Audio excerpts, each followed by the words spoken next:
কয়টা জান্নাত দিব? দুইটা জান্নাত। বলেন হুজুর একটা ঘর হলেই যথেষ্ট, দুইটা কি দরকার?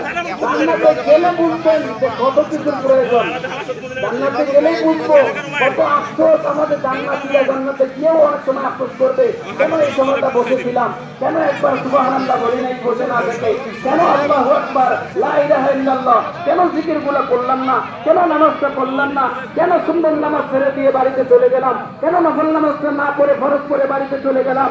আজকে যদি সেগুলো করতাম অনেক নাজ নেয়ামতে ভরা থাকতাম, এই জান্নাতটা অনেক সুন্দর থাকতো।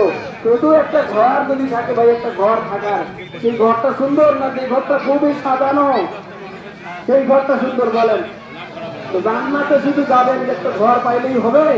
এই ঘরটা যেন নাজ নেয়ামতে ভরা থাকে, এমন একটা জান্নাত আমরা সবাই কামনা করি।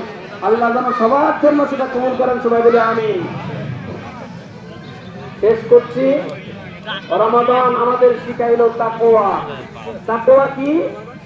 উবাই ইবনে কাব রাদিয়াল্লাহু তাআলা আনহু, তিনি একজন সাহাবী। তাকে জিজ্ঞাসা করা হলো, কোন একজন সাহাবী জিজ্ঞাসা করলেন আল্লাহর নবীর সাহাবী, তাকওয়া কি জিনিস? তাকওয়া কি? উবাই ইবনে কাব রাদিয়াল্লাহু তাআলা আনহু বললেন, ভাই আপনি কি কখনো কাঁটাযুক্ত রাস্তায় হেঁটেছেন?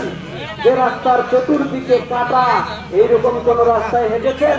সাহাবী বললেন, ভাই অবশ্যই আমি এমন রাস্তা দিয়ে হেঁটেছি। বলেন কিভাবে হেঁটেছ? কিভাবে হেঁটেছেন আপনি? বলে আমি সেই রাস্তা দিয়ে হাঁটার সময় আমি আমার পাঞ্জাবি, আমি আমার পায়জামা, আমি আমার জামা কাপড় সবগুলোকে আটো করে, যেন কাপড়ের কোনো জায়গায় কাঁটা বিচ্ছ না হয়, এটা আমি খুব লক্ষ্য করে সে রাস্তা দিয়ে দেখে চলেছি।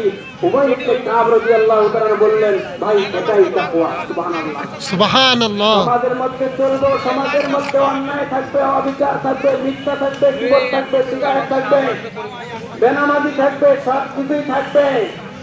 এই কাঁটা ভরা, এই পাপে ভরা সমাজের মধ্যে চলবো এমন ভাবে। বাইন মাস চিনেন আপনারা? বাইন মাস কাদার মধ্যে চলে, শরীরের মধ্যে কাদা থাকে। ইমানদাররা সমাজে এমন ভাবে চলো, এমন